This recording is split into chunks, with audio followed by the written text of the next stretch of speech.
Itanguriro igice ca gatandatu. Uko ingeso z'abantu zononekaye mw'isi. Maze abantu batanguye kugwira kw'isi bavyara abakobwa.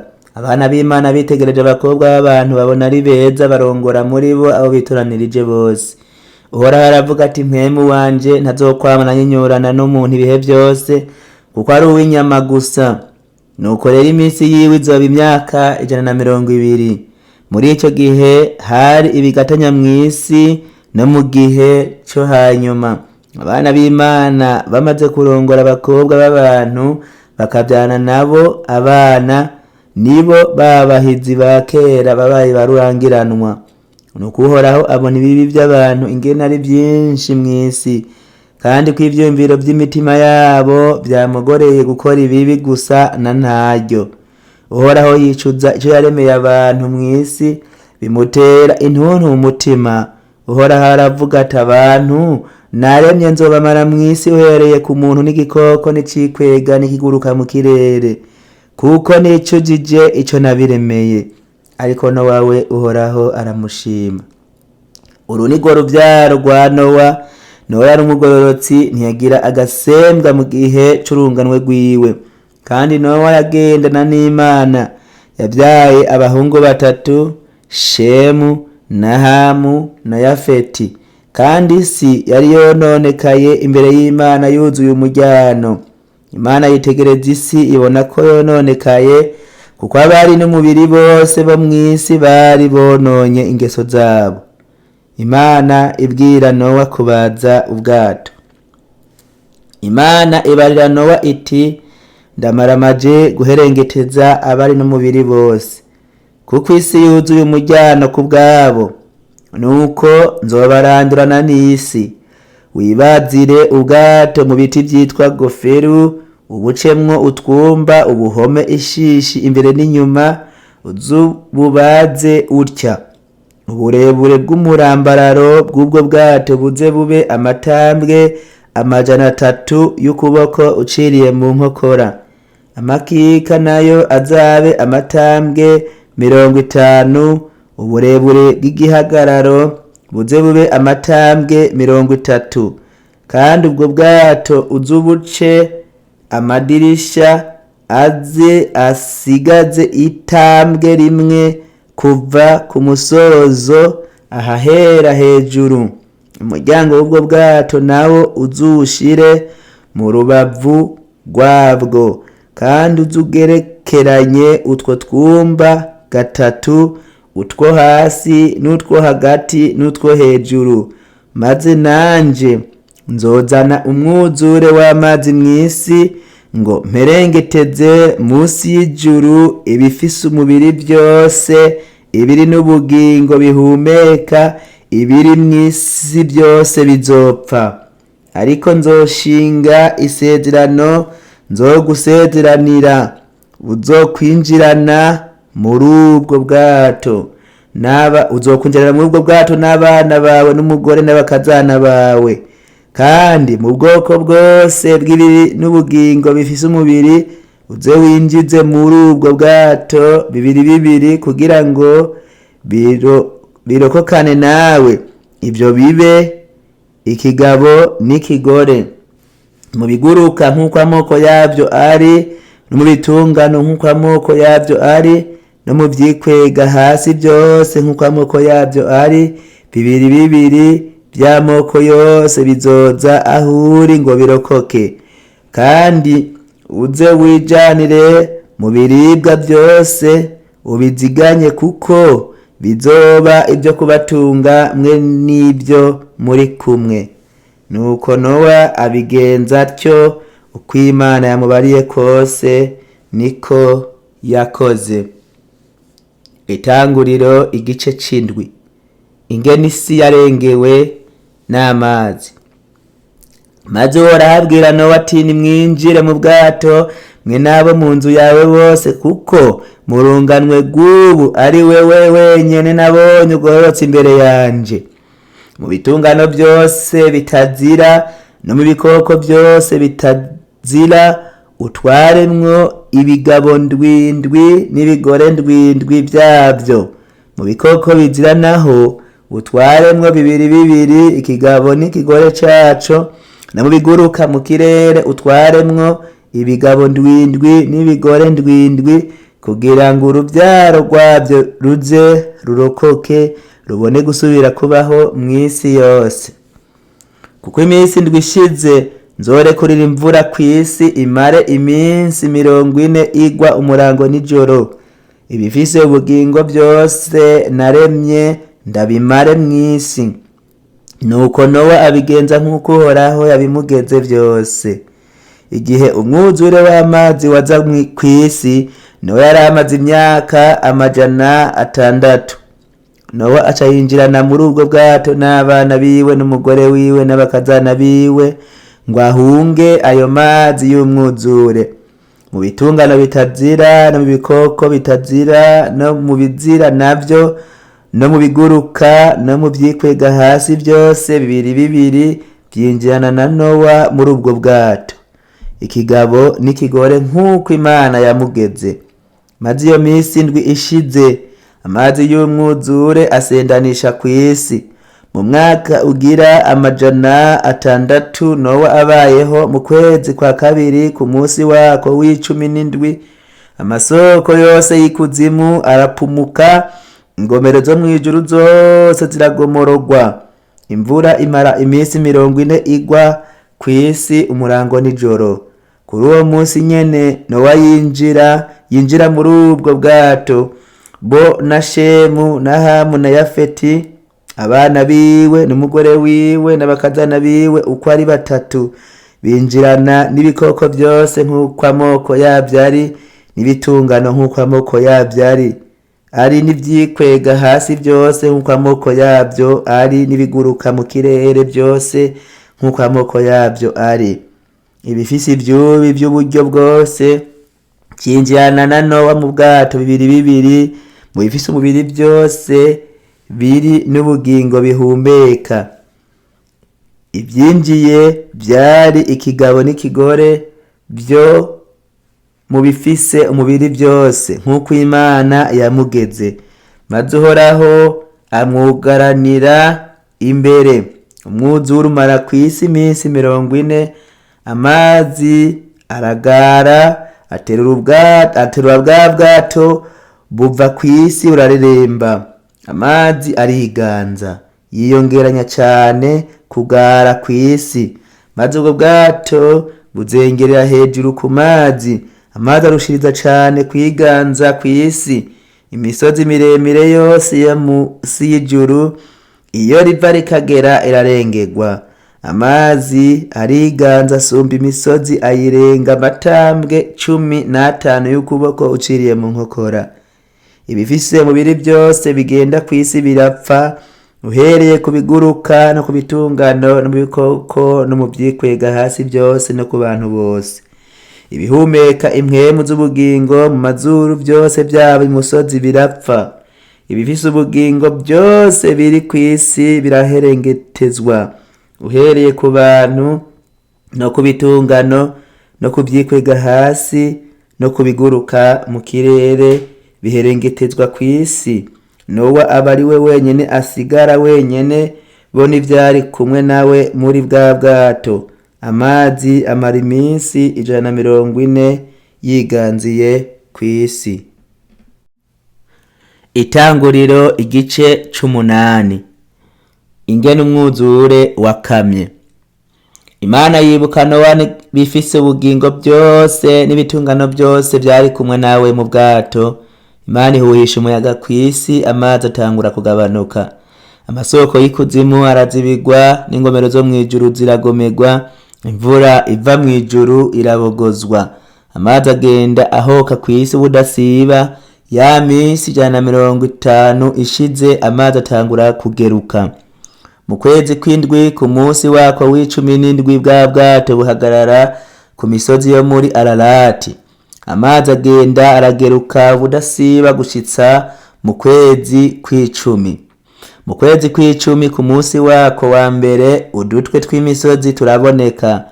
Iminsi 40 ishize, Nowa yugurura idirisha ry'ubwato yabaje, arekura igikona kiragenda, kirageragera gushitsa aho amazi yakamiye kw'isi, maze arekura inuma kugira ngo amenye ko amazi yoba agabanutse kw'isi, maze ntiyabona aho ishinga ikirenge imugarukako mu bwato, kuko amazi yaragikwiye kw'isi yose, atuma ukuboko arayifata ayizana mu bwato. Asiba iyindi minsi indwi yongera kurekura iyo numa ngo ive mu bwato, igaruka kuri we ku mugoroba ifise akababi kabisi kumwelayo mu kanwa. Nuko Nowa acamenya ko amazi agabanutse kw'isi. Asiba iyindi minsi indwi arekura iyo numa, ntiyasubira kumugaruka kukundi. Maze mu mwaka w'601 mu kwezi kwa mbere ku munsi wako wa mbere, amazi akama kw'isi. Nowa akuraho igisakaye ubwo bwato, aritegereza abona isi yumutse. Mu kwezi kwa kabiri ku munsi wako wa 27 isi iruma. Nowa ava mu bwato. Imana ibarira Nowa iti sohoka mu bwato mwe n'umugore wawe n'abana bawe n'abakazana bawe, kandi usohokane ibiri n'ubugingo byose bifise umubiri biri kumwe nawe, ibiguruka n'ibitungano n'ivyikwega hasi byose, kugira ngo bisegenyukire cyane mw'isi, birondoke bigwirire mw'isi. Nuko Nowa arasohoka, bo n'abana biwe n'umugore wiwe n'abakazana biwe n'ibitungano n'ibikoko byose n'ivyikwega hasi n'ibiguruka byose, mbere n'ibigenda kw'isi byose nk'uko amoko yabyo ari, birasohoka biva muri ubwo bwato. Maze Nowa yubakira Uhoraho igicaniro, yabira mu bitungano byose no mu bikoko byose bitazira no mu biguruka byose bitazira, abitangira kuri ico gicaniro kw'ibimazi byo konswa. Uhoraho amotegwa n'umubabwe mwiza wabyo, maze Uhoraho yimvira mu mutima wiwe ati sinzokongera kuvuma isi ukundi kubw'abantu, kuko imitima y'abantu yamugoreye gukora ibibi uhereye mu bwana bwabo, kandi sinzokongera kwica ukundi ibifise ubugingo byose nk'uko nakoze. Isi ikiriho, ibiba n'iyimbura n'imbeho n'ubushuhe n'ici n'agatasi n'umurango n'ijoro ntibizovaho. Itanguriro igice c'icenda. Isezerano Imana yasezeraniye abantu. Maze Imana ihezagira Nowa n'abana biwe, irababarira iti nimurondoke mugwire mwuzure isi, ibikoko byose byo mw'isi n'ibiguruka mu kirere byose muzobitera ubwoba, bizobatinya. Murabihawe bo n'ibinyagara kw'isi byose n'amafi yose yo mu kiyaga, kandi ibigenda byose bifise ubugingo bizoba ibyo kurya byanyu. Mbibahaye byose nk'uko nabahaye ibimera bitotahaye, ariko ntimukarye inyama zikirimwo ubugingo bwazo, nibwo maraso yazo, kandi amaraso yanyu aribwo bugingo bwanyu. Sinzobura kuyahora, ari igikoko cose ari umuntu nzoyabihora. Ubugingo bw'umuntu nzobuhora mugenzi we wese yabikoze. Uzovisha amaraso y'umuntu n'ayiwe azovishwa n'abandi, kuko umuntu namuremye mw'ishusho yanje jewe Imana. Nuko namwe nimurondoke mugwire muvyarire cane kw'isi, muyigwiriremwo. Imana ibarira Nowa n'abana biwe iti raba jewe ubwanje nshinze isezerano mbasezeraniye, mwe n'uruvyaro rwanyu ruzobakomokako, n'ibifise ubugingo byose biri kumwe namwe, ibiguruka n'ibitungano n'ibikoko byo mw'isi muri kumwe. Eka ibirokotse mu bwato byose, ibikoko byose byo kw'isi. Nuko nshinze isezerano mbasezeraniye, ibifise umubiri byose ntibizosubira kurandurwa n'amazi y'umwuzure ukundi, kandi ntihazobaho umwuzure wo gutikiza isi ukundi. Imana iravuga ati iki nico kimenyamenya c'isezerano mbasezeraniye mwene ibifise ubugingo byose muri kumwe, ukurunganwe rwanyu ruzogenda rukurikirana gushitsa ibihe byose.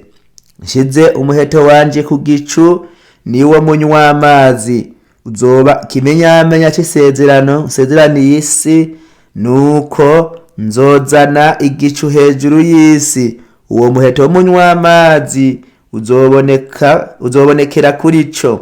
Nanje nzokwibuka iryo sezerano ryanje nshize hagati yanje namwe, bo n'ibiri n'ubugingo byose bifise umubiri, kandi amazi ntazokongera ukundi kuba umwuzure wo guhonya ibifise umubiri byose. Nuko uwo munywa amazi ubaye ku gicu, nanje nzowitegereza nibuka iryo sezerano ry'intahava riri hagati yanje n'ibiri n'ubugingo bifise umubiri byose biri kw'isi. Imana ibarira Nowa iti ico nico kimenyamenya c'isezerano nashize hagati yanje n'ibiri n'umubiri byose biri kw'isi. Hamu acumura kuri se. Bene Nowa basohotse mu bwato ni Shemu na Hamu na Yafeti. Hamu niwe se wa Kanani. Abo uko ari batatu nibo Nowa yavyaye, nibo bakomotsweko n'abakwiye isi yose. Nowa atangura kurima, atera uruzabibu, anywa vino y'izo nzabibu, araboregwa, impuzu zimuvako ari mw'ihema ryiwe. Hamu se wa Kanani abona ubwambure bwa se, abibarira bene nyina bompi bari hanze.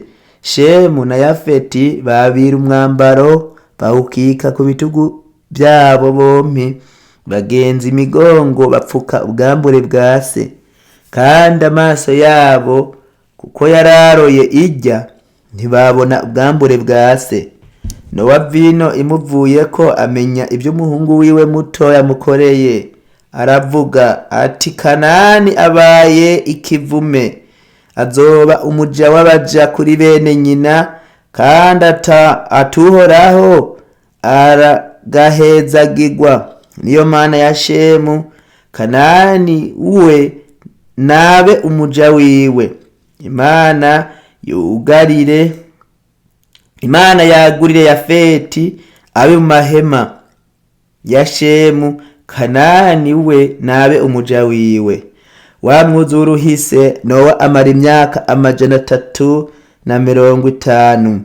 Iminsi yose Nowa yamaze yabaye imyaka 950, araheza arapfa. Itanguriro igice ca 10. Uruvyaro rwa bene Nowa. Uru ni rwo ruvyaro rwa bene Nowa, nibo Shemu na Hamu na Yafeti babyaye abana wa mwuzure uvuyeho. Aba Yafeti ni Gomeri na Magogi na Madayi na Yavani na Tubali na Mesheki na Tirasi. Aba Gomeri ni Ashkenazi na Rifati na Togaruma. Aba Yavani ni Elisha na Tarushishi na Kitimu na Dodanimu. Abo nibo bandurutsweko n'amahanga, aba mu kiyaga. Umuntu wese nk'uko ururimi rwabo rumeze, nk'uko imiryango yabo iri, nk'uko amahanga yabo ari. Abahamu ni Kushi na Misiraimu na Puti na Kanani. Abarushi ni Seba na Havila na Sabuta na Rama na Sabuteka. Abarama ni Sheba na Dedani, kandi Kushi yavyaye na Nimurodi, niwe wa mbere yabaye cihabugabo mw'isi. Yari umuhigi w'agahebuza imbere y'Uhoraho, bituma acibwa ko akagani ngo ni nka Nimurodi. yari umuhigi w'agahebuza imbere y'Uhoraho.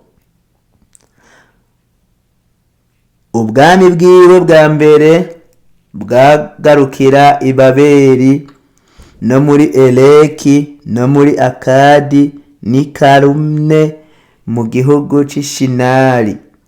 Yagamba ico gihugu ashika muri Ashuri, yubaka Ininewe ni Rehoboti, Iru ni Kala ni Reseni. Hari hagati y'Ininewe ni Kala, nico ca gisagara kinini.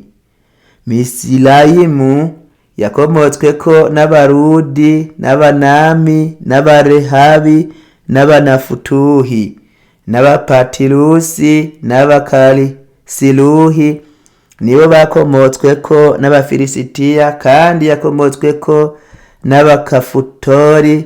Kanani yabyaye imfura yiwe Sidoni, akurikizako Heti, kandi Kanani niwe yakomotsweko n'Abayebusi n'Abamori n'Abagirugashi n'Abahiwi n'Abaruki n'Abasini n'Abaruvadi n'Abasemari n'Abahamati. Hanyuma imiryango y'Abanyakanani igenda irakwira. Urugabano rw'Abanyakanani rwahera i Sidoni rukagenda rurabana n'i Gerari, rugashika i Gaza, rukagenda rurabana n'i Sodomu n'i Gomora ni Adimu n'i Seboyimu, rukagarukira i Lesha. Ubwo nirwo ruvyaro rwa Hamu, nk'uko imiryango yabo iri, nk'uko indimi zabo ziri, nk'uko ibihugu byabo biri, nk'uko amahanga yabo ari. Na Shemu mukuru wa Yafeti nawe avyara abana, kandi niwe yakomotsweko n'uruvyaro rwose rwa Eberi. Abashemu ni Elamu na Ashuri na Arupakisadi na Rudi na Aramu. Aba Aramu ni Uzi na Huri na Geteri na Mashi. Arupakisadi yabyaye Shera, Shera yabyaye Eberi, Eberi yabyaye abahungu babiri, umwe yitwa Peregi, kuko mu gihe ciwe ariho isi yagabanganirijwe. Murumuna we yitwa Yokitani. Yokitani yabyaye Arumodadi na Sherefu na Hasarumaweti na Yela na Hadolamu na Uzalu na Dikila na Obalu na Abimayeli na Sheba na Ofiru na Havira na Yobabu. Abo bose ni bene Yokitani. Igihugu cabo cahera Imesha kikagenda kirabana n'i Sefaru gushitsa ku musozi w'iburasirazuba. Abo nibo ruvyaro rwa Shemu, nk'uko imiryango yabo iri, nk'uko indimi zabo ziri, uko bari mu bihugu byabo, nk'uko amahanga yabo ari.